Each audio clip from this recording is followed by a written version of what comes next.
ஏ guys almost பார்த்தீங்கன்னா நம்மளுக்கு வந்து நார்த் ஈஸ்ட் மான்ஸ்டர் வந்து ஸ்டார்ட் ஆயிடுச்சு. ஸோ அதுக்கான ரெயின் தான் நம்ம இப்போ வந்து வெளியே பார்த்துக்கிட்டு இருக்கோம். ஸோ 2 டேஸாகவே கண்டினியூஸாக வந்து ரெயின் அதிகமாகிட்டே இருக்குது. ஸோ நம்ம கடலில் பார்த்தீங்கன்னா நம்ம லோ டிப்ரெஷன் ஃபார்ம் ஆகிருக்கு. ஆல்ரெடி தாலுக்கு வந்து ஃபார்ம் ஆகிருக்குன்னு சொல்லியிருக்காங்க. இது மேபி வந்து ஒரு சைக்ளோனாக கூட மாற வந்து சான்ஸ் இருக்குன்னு சொல்லியிருக்காங்க. பட் அந்த அளவுக்கு சொல்லலை சைக்ளோனாக மாறும் அப்படின்ட்டு. ஸோ இது வந்து ஒரு டீப் டிப்ரெஷன், அதாவது காற்றழுத்த தாழ்வு மண்டலமாக வர போகும் அப்படின்னு வந்து சொல்லியிருக்காங்க. ஸோ இது வந்து இப்போ புதுச்சேரி அண்டு இலங்கை பக்கத்தில் இருக்குது. இது வந்து நகர்ந்து சென்னை பக்கத்தில் வரும்னு சொல்லியிருக்காங்க. ஸோ வந்து இன்றைக்கி சென்னை திருவள்ளூருக்குலாம் வந்து ஆரஞ்சு ரெட் கொடுத்துருக்காங்க. இன்றைக்கி நாளைக்கு நாளை கழிச்சு தொடர்ந்து 3 நாள் பார்த்தீங்கன்னா சென்னைக்கு ஆரஞ்சு ரெட் கொடுத்துருக்காங்க.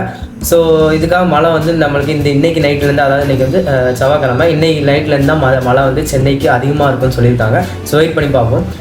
ஸோ மோஸ்ட்லி ஸ்கூல் ஸ்டூடெண்ட்ஸ் வந்து நாளைக்கு 4 நாள் தீபாவளிக்கு முடிஞ்சிருக்கு. இருந்தாலும் 5ஆவது நாளில் ஒரு லீவ் வேணும்.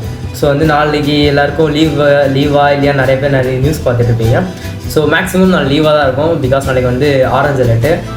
நாளைக்கு மேக்ஸிமம் லீவாக தான் இருக்கும். எனக்கு தெரிஞ்சு ஒரு 80 to 90% லீவ் விட்டுருவாங்க. ஸோ யாரும் கவலைப்படாதீங்க, நாளைக்கு லீவாக தான் இருக்கும். லீவ் இல்லைன்னா என்ன எதுவும் கேட்கக்கூடாது. எனக்கு தெரிஞ்சு நாளைக்கு மோஸ்ட்லி லீவ் தான். ஸோ நம்ம எப்படி ஆகுது, என்ன ஆக போகுது, எப்படி மழை பெய்யுதுன்னு கண்டினியூஸாக நம்ம நெக்ஸ்ட் வீடியோவில் பார்க்கலாம்.